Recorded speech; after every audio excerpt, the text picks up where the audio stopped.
Welcome to my channel English Hub Class 11th and 12th, and I would like to thank all my subscribers for so much support. And मैं पिछले कुछ time से नहीं कर रही थी post but because of my exams, but now I have plan कि मैं पूरा 12th कवर करने वाली हूँ along with the novel the invisible man, जिसके मेरे पास नोट्स हैं। तो हमें जो भी आपका हाफ ईयरली आएगा, यूनिट टेस्ट आएगा, तो जितने भी चैप्टर्स उसमें कवर होंगे आई हैव नोट्स कि मे बी कौन कौन से क्वेश्चंस आ सकते हैं, आपको क्या क्या लिखना है. So I think that will help you a lot with the novel. And for this chapter also now I am starting with Lost Spring. I have these notes with me. So अब मैंने सोचा है कि मैं आपको notes से पढ़ाना prefer करूँगी चीज़ें, बिकॉज इनसे क्वेश्चंस आएंगे. एंड तो जो लॉस्ट स्प्रिंग है, without any further ado let's start. Lost spring जो चैप्टर है वो दो स्टोरीज है बेसिकली. एक है sometimes I find a rupee in garbage, and second is the story about I want to drive a car. ये वाला जो लाइक पार्ट है, दो स्टोरीज़ हैं बेसिकली. ये वाला जो पार्ट है ये है मुकेश के बारे में, जो एक बैंगल मेकर की फैमिली को बिलोंग करते हैं, पर वो एक कार ड्राइवर बनना चाहते हैं, इसलिए ये नाम है I want to drive a car. ठीक है. एंड इसमें पहले जो ये sometimes I find a rupee in garbage, ये साहिब आलम के बारे में स्टोरी है, जो एक रैग पिकर हैं. उनकी लाइफ के बारे में ये स्टोरी है, कैसे ये बच्चे डिप्राइव्ड होते हैं. ये मेरे पास इनके थीम्स हैं: social injustice, child labour, poverty stricken है ये बच्चे, class inequality, marginalised community. Now पहली बात, अगर आपको कभी कोई चैप्टर के नाम से रिलेटेड क्वेश्चन आएगा तो आपको क्या हिंट है वो मैं बताना चाहती हूँ. स्प्रिंग यहाँ पर होता है सबसे अच्छा महीना हमारे साल का. हम उसे एक बहुत ही ब्यूटीफुल महीना मानते हैं. इसी तरह एक इंसान की जर्नी का सबसे अच्छा टाइम माना जाता है उसका चाइल्डहुड. तो यहाँ पे जो स्प्रिंग है वो basically most beautiful season similar to childhood है. तो जो चाइल्डहुड है वो यहाँ पे लॉस्ट हो चुका है, क्योंकि यहाँ पे बच्चे इतने ज़्यादा डिप्राइव्ड हैं, उनको पैसे कमाने पड़ते हैं, उन्हें काम करना पड़ता है rather than getting education. So the spring is lost. Now we will cover इसका थीम. बेसिकली अगर आपको पूरे चैप्टर से रिलेटेड आएगा तो वो ये दो पैरा में थीम है जो अभी मैं आपके सामने पढ़ने वाली हूँ. लॉस्ट स्प्रिंग बाय एनीस जंग, sometimes I find a rupee in garbage. और बेसिकली मैं इसकी दो वीडियोस बनाऊंगी. एक मैं बनाऊंगी पहली स्टोरी पे, एक मैं बनाऊंगी दूसरी स्टोरी पे, ताकि कोई कन्फ्यूजन ना हो आपको. सो the title Lost Spring is ironical. Spring is most beautiful season of the year. It is full of color, fragrance and freshness. In similar manner, childhood is the beginning of life that is full of pleasure, but here the spring is lost. That is, at a tender age, they are overburdened with responsibilities. Hence, their childhood is snatched away from them. The theme of child labor is clearly suggested. तो again जो मैंने आपको यहाँ पे समझाया था बहुत ही अच्छी लैंग्वेज में यहाँ पे ये लिखा हुआ है, एंड आप इसे अच्छे से याद भी कर सकते हैं. मे बी कुछ आप वर्ड्स याद रख सकते हैं कि ये टेंडर एज है, they are overburden, responsibilities snatched away, उनका child labour is clearly suggested. And यहीं पर चाइल्ड लेबर के साथ जो यहाँ पर आपको मैंने ये बताई थी, इनमें से आप कुछ भी और वर्ड्स यूज़ कर सकते हैं. Next para. The chapter has two stories of stolen childhood. The first story is of Sahib Alam, a rag picker, and the second of Mukesh, a bangle maker. The spring of their life, that is childhood, is consumed in working and earning money. Instead of getting educated, they are earning money to support their family and share responsibilities. The title is very appropriate because it brings out the condition of these deprived children. बहुत ही appropriate title है, because हमें जब भी title से related question आएगा हम कहेंगे it is the perfect title, very appropriate, and उसके हम रीज़न देंगे बिकॉज यहाँ पे डिप्राइव्ड जो चिल्ड्रन है वो स्टेट हमें ये जो नाम है ये ईजिली बता पा रहा है.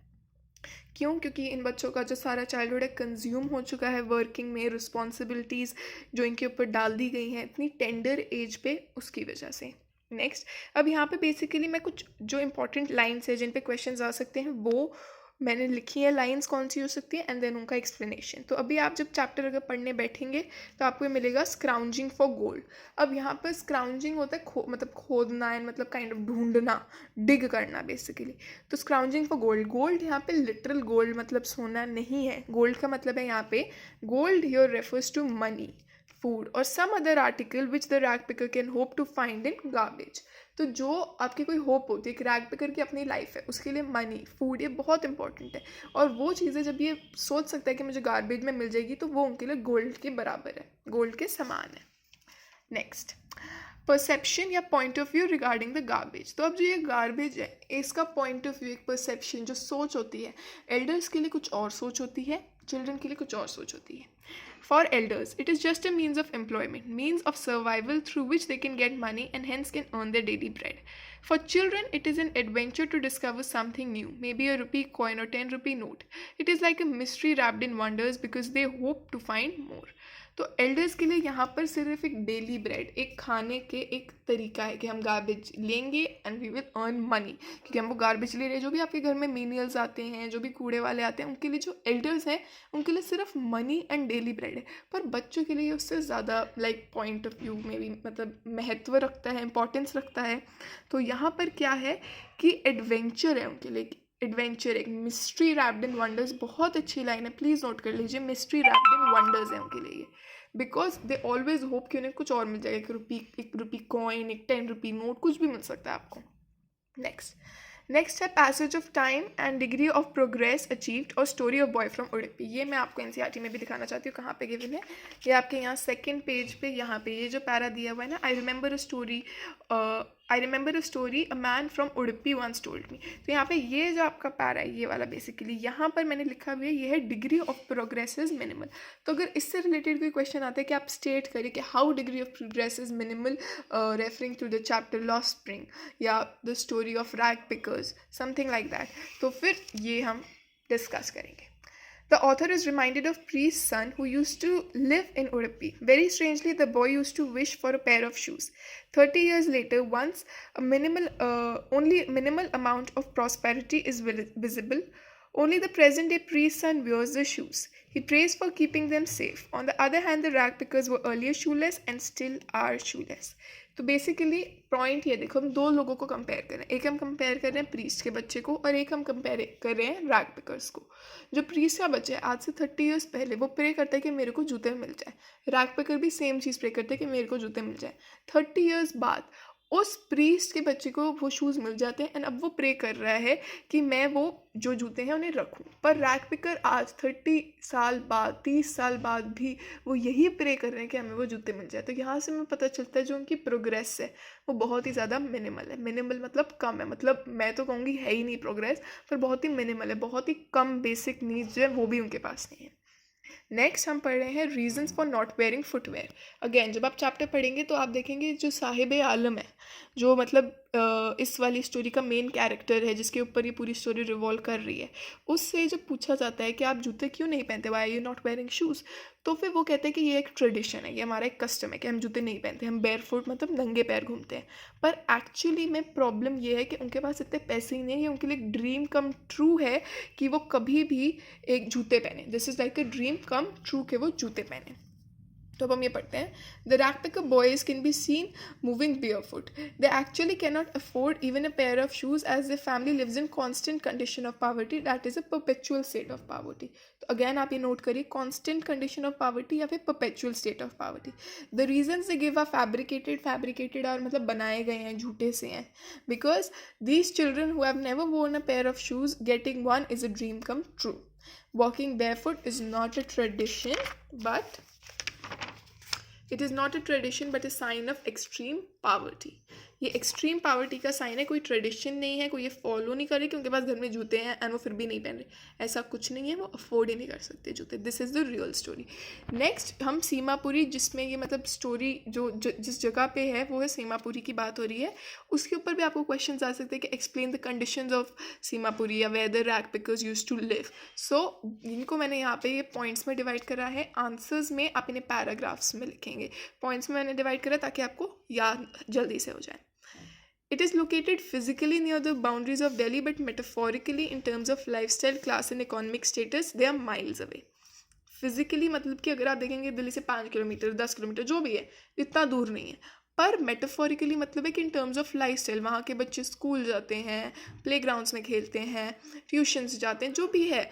लेकिन यहाँ रैग पिकर्स के बच्चे वो कूड़ा कलेक्ट करने जाते हैं. तो ये आप देख सकते हैं कितना चेंज ऑफ लाइफस्टाइल है, जबकि रहने में मतलब कोई किलोमीटर्स दूर नहीं है वो, बट जस्ट मेटाफोरिकली उनका लाइफस्टाइल वो बहुत बहुत बहुत अलग है.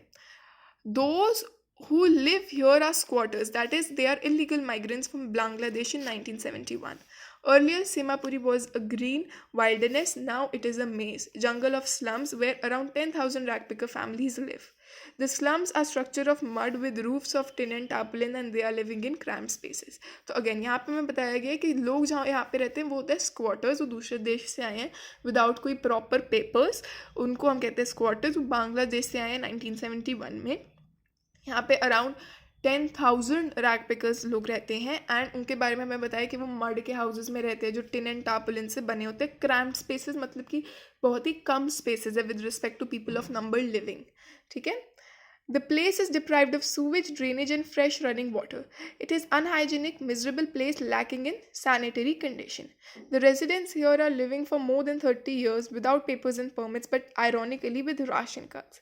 The corrupt politicians see them as their voter banks and have helped them to procure ration cards and name on voters list. तो अगेन यहाँ पर हम पता चलेंगे, पहली बात तो हमें बताएंगे कि जहाँ वो रहते हैं वहाँ प्रॉपर सूवेज नहीं है, ड्रेनेज नहीं है, रनिंग वाटर नहीं है, अनहाइजीनिक कंडीशन है, मिजरेबल प्लेस है। ठीक है।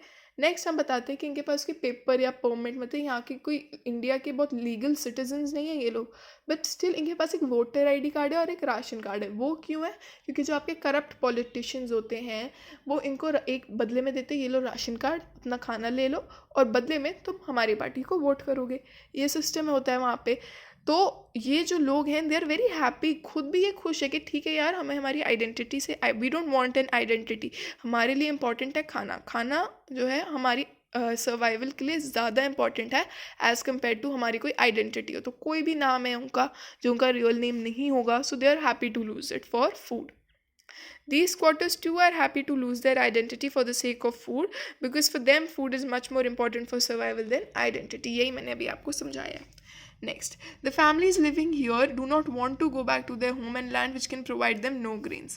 Some of them residing here are nomadic, that is who live in temporary tents, यानी कि transit homes. जो transit homes यहाँ पे मैंने ये ब्रैकेट में से करा है क्योंकि ये एग्जैक्ट वर्ड आपके एनसीईआरटी में यूज़ हुआ है. टेम्परेरी टेंट्स जो मैं आपको बताना चाहती हूँ कि ट्रांजिट होम्स होते हैं, जो नोमैडिक लोग होते हैं वो ऐसे ट्रांजिट जगहों पे रहते हैं.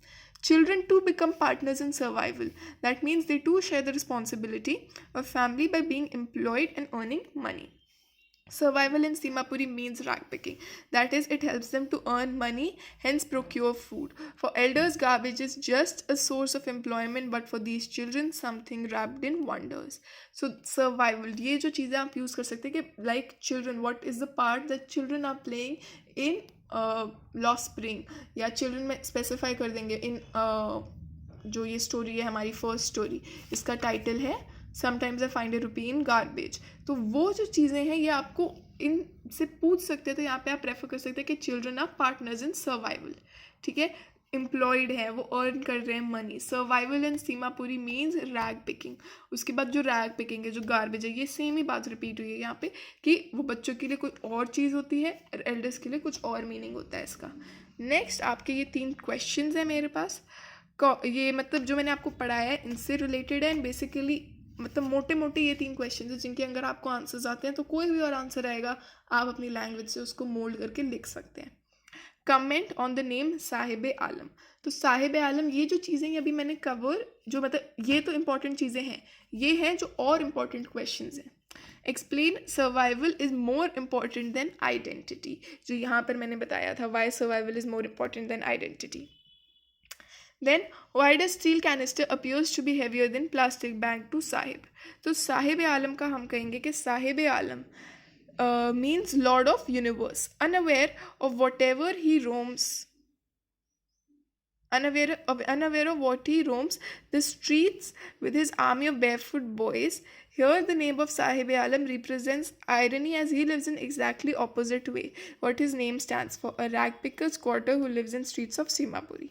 ठीक है, यहाँ पर मैंने लिखा है रैग पिकर है, वही स्क्वाटर है, वो living in perpetual state of poverty. तो देखो इसमें बेसिकली मतलब क्या, साहिब आलम का मतलब होता है लॉर्ड ऑफ यूनिवर्स.